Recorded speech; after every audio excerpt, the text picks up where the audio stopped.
Henry Evans didn't like God. It wasn't that he didn't believe, just that he didn't have much proof that God liked him either. All these years, and the big man upstairs hadn't done much to make his life better. Despite his imagined mutual disdain, every so often Henry got the distinct feeling he was being watched, and not by the raccoons patrolling the dark back alleys of Patrick, capital city of the planet Valentine. "You're late," he said into the night.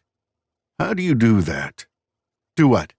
Henry turned to face the direction of the voice, just as the familiar figure of Lyle Horne stepped into the dim light of the alley behind Scattershot, the once bustling but now derelict tavern where they'd made their hideaway. "Know exactly when I'm coming." Lyle was not a tall man, but what he lacked in height he made up for in sheer magnetism. A sly smile twisted his lips, and a flicker of gold caught in the hazel of his eyes. "It's like you're some kind of oracle." "I'm just observant," Henry said, and uncrossed his arms, the tension in his muscles unspooling at the sight of his partner. Truth was, he'd mistaken some native possum-type creature for Lyle just a few minutes earlier, but he wasn't about to tell him that. Let him think Henry was impressive once in a while. "So what kept you?" "I don't know if I like the path this narrative's taken. You're late. What kept you? You know I don't keep a schedule, heavens." "Your relationship with time is rather fluid, yes." "All my relationships are." "You gonna tell me what you got, or keep me guessing?" It had been a week since their last job, and Henry was getting a tad nervous.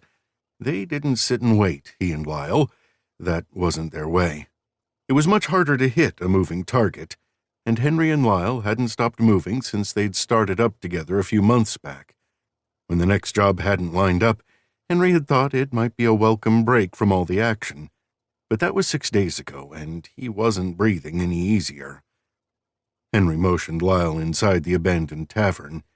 Splintered wood stuck up from the floorboards, and a large ceiling beam had split the counter in two. A safety hazard if Henry had ever seen one. It was better this way, though.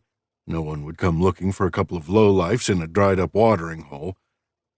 "Got us a job," Lyle said, his grin as wide as his big-brimmed hat. "Well, got us some loot." "And you got us a buyer, I hope?" "Surely do." Lyle drew out one of the more stable chairs and plopped down. "A potential buyer, anyway. We just gotta track him down."